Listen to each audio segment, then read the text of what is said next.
ان الذین جاؤوا بالافک عصبۃ منکم،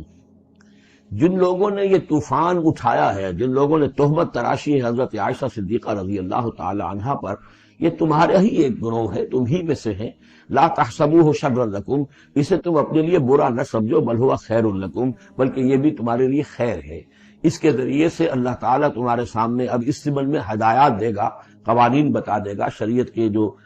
احکام ہیں وہ نازل ہو رہے ہیں، اس کے لیے گویا کہ یہ واقعہ جو ہے ایک تقریب بن گیا، ایک ذریعہ بن گیا۔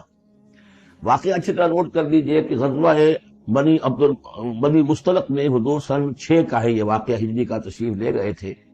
جب وہاں سے واپس آ رہے تھے تو جہاں رات کو ایک جگہ پر قیام تھا، اور حضرت عائشہ صدیقہ جو ہے ایک ہودج میں علیحدہ ہوتی تھی، جیسے جس کو کہ اٹھا کر جو لوگ آتے تھے حمال کو اٹھا کر اسے اونٹ پر رکھ دیتے تھے، اور جہاں پر پڑا ہوا وہ ہودج اونٹ پر سے اتار کر نیچے رکھ دیا۔ تو رات کو کہیں قضائے حاجت کے لیے نکلی، پیشاب وغیرہ کی حاجت ہوئی، وہ کہیں گئیں، وہاں کچھ دیر لگ گئی، اور دیکھا واپس آ کر تو کہیں ہار اپنا گر گیا تھا،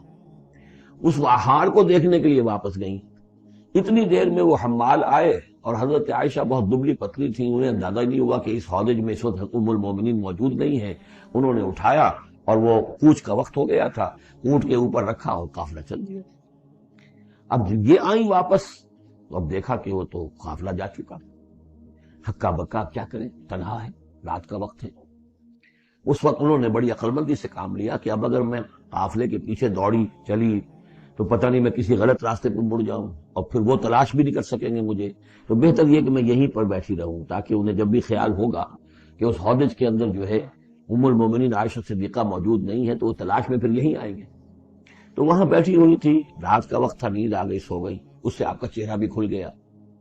تو ایک صاحب تھے صحابہ میں سے صفوان ابن معطل، ان کی ڈیوٹی یہ ہوتی تھی کہ وہ لشکر کے پیچھے پیچھے چلتے تھے۔ لشکر چل رہا ہے تو ذرا فاصلے سے کہ کہیں کوئی گری پڑی چیز رہ گئی ہو، کہیں کوئی بیمار ہو، وہ چل نہ پایا ہو لشکر کے ساتھ اور رہ گیا ہو پیچھے، تو پیچھے وہ دیکھ بھال کرتے ہوئے آتے تھے۔ انہیں دور سے نظر آیا کہ یہاں کوئی شے پڑی ہوئی ہے، گٹھڑی سی پڑی ہے کوئی، تو جا کر دیکھا، حضرت عائشہ کو پہچان لیا، اور وہ کہتے ہیں کہ میں نے اس لیے پہچان لیا کہ حجاب کی آیت کے نازل ہونے سے پہلے میں نے انہیں دیکھا تھا۔ حجاب کی آیت نازل ہوئی ہے سورہ احزاب میں، سورہ احزاب 1 سال پہلے نازل ہو چکی ہے، تو جب تک حجاب کی آیت نہیں آئی تھی، ظاہر بات ہے کہ وہاں پردہ نہیں تھا، کوئی نقاب نہیں اوڑھتی تھی خواتین، اور نہ امہات المومنین، لہذا پہچانتے تھے۔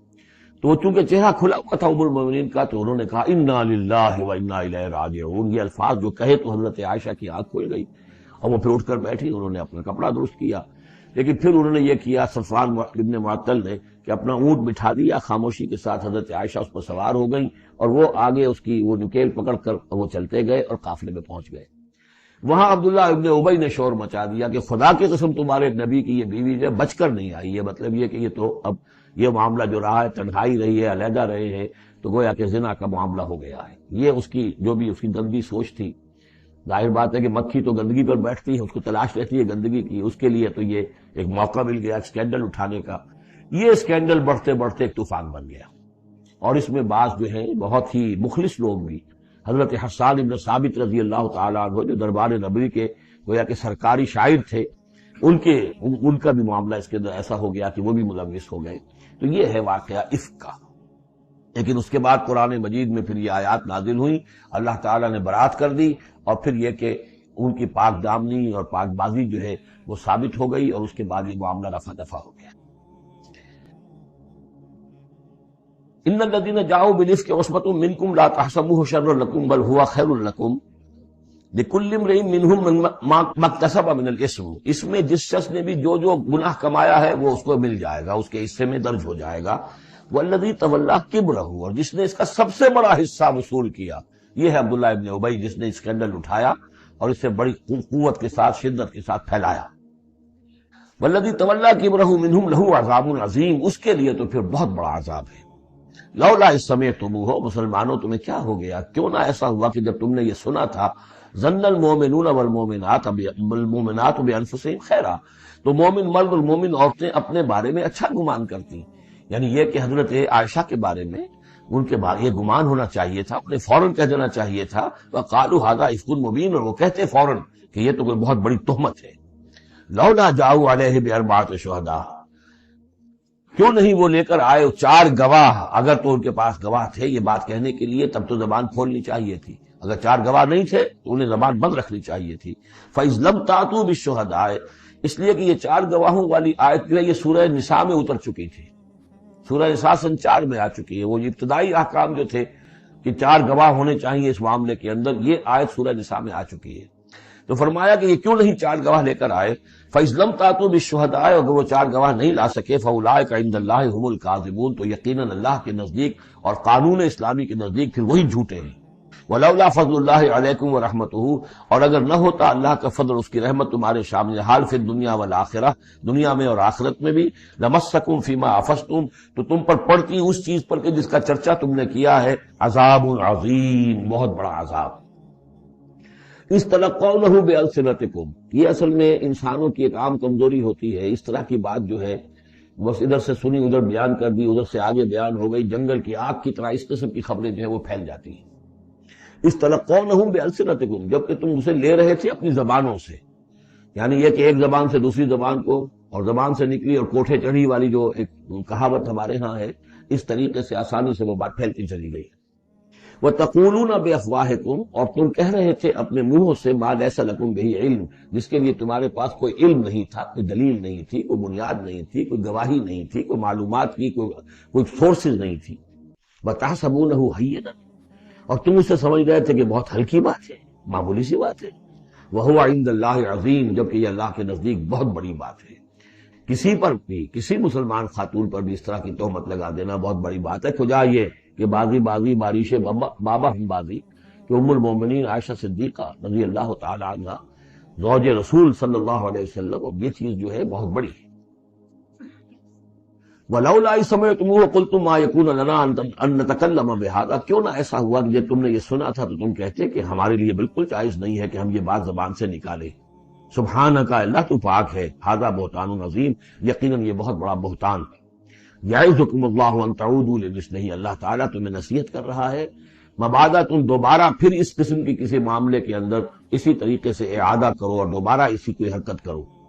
ابداً کبھی بھی، ان کنتم مؤمنین، اگر تم مومن ہو۔ ویبین اللہ لکم الآیات، اور اللہ تعالیٰ تمہارے لیے اپنی آیات کو واضح کر رہا ہے، واللہ علیم حکیم، اللہ علیم اور حکیم ہے۔ ان الذین یحبون ان تشیع الفاحشۃ فی الذین آمنوا لہم عذاب علیم، بے شک وہ لوگ جو یہ چاہتے ہیں کہ اہل ایمان میں بے حیائی کا چرچا ہو جائے تو ان لوگوں کے لیے بہت دردناک عذاب ہے۔ ایک تو یہ کہ بے حیائی پھیل جائے، تشیع الفاحشہ شائع ہو جائے، بے حیائی عام ہو جائے، جو لوگ اس کے لیے، اب ظاہر بات ہے کہ آج کل تو کاروبار کے لیے، اپنے اخبار بیچنے کے لیے، اس کی جو ہے اشاعت بڑھانے کے لیے نئی سے نئی قسم کی رنگین تصویریں شائع کی جا رہی ہیں، یہ سارا کچھ ہو رہا ہے۔ کسی شے کا اشتہار دینا ہو، عورت کی تصویر ساتھ ہوگی، یہ سارا کچھ جو ہو رہا ہے، تو یہ لوگ کون ہیں کہ جو اس بے حیائی کو، بے پردگی کو یہ در حقیقت اس معاشرے میں پھیلا رہے ہیں؟ تو وہ لوگ کہ جو چاہتے ہیں کہ معاشرے کے اندر بے حیائی پھیلے، اور ایک اس کا مفہوم یہ بھی ہے کہ اگر کہیں ایسی کوئی غلط حرکت ہوئی ہے اور اس کا چرچا ہو گیا، یہ آج ہمارے اخبارات کے اندر بہت بڑے پیمانے پر ہو رہا ہے، یہ اسکینڈل شائع کر دیتے ہیں۔ اب وہ بات صحیح بھی ہے یا نہیں، غلط ہے تب بھی، لیکن ایک بات ہے، اس کا چرچا ہو گیا، پورے دنیا کے اندر پہنچ گئی۔ اب ظاہر بات ہے کہ بچے بھی پڑھتے ہیں، بچیاں بھی پڑھتی ہیں، ان کے لیے تو گویا کہ یہ ایک ان کی معلومات کا ایک کھاتہ کھل گیا کہ ایسا بھی ہوتا ہے۔ جس طریقے سے آج کل ہو رہا ہے معاملہ، اس کے جس طریقے سے اخبارات میں شائع کیا جا رہا ہے، تو اس کی اس اشاعت کے اندر خرابی کا پہلو زیادہ ہے، مضر پہلو زیادہ ہے۔ اگر ہے بھی ایسا معاملہ، اگر تو سزا کے قابل ہے تو گواہی دو اور سزا دلواؤ، اور ایسی سزا ہو کہ جس سے ایک کو سزا ہو اور ہزاروں کو ہوش آ جائے، اور اگر نہیں ہے تو خاموش ہو، اس کے اوپر زبان کھولنا بھی جو ہے در حقیقت بہت بڑا جرم ہے۔ ان الذین یحبون ان تشیع الفاحشۃ فی الذین آمنوا لہم عذاب علیم فی الدنیا والآخرہ، دنیا میں بھی اور آخرت میں بھی۔ واللہ یعلم وانتم لا تعلمون، اللہ جانتا ہے اور تم نہیں جانتے۔ ولولا فضل اللہ علیکم ورحمتہ، اور اگر اللہ کا فضل نہ ہوتا تم پر اور اس کی رحمت نہ ہوتی تو یہ تو طوفان ایسا اٹھا تھا کہ اس کے بڑے دور تک نتائج نکل سکتے تھے، یہ محذوف ہے۔ وَأَنَّ اللَّهَ رَءُوفٌ رَحِيمٌ، تو اللہ بہت رؤوف ہے اور رحیم ہے۔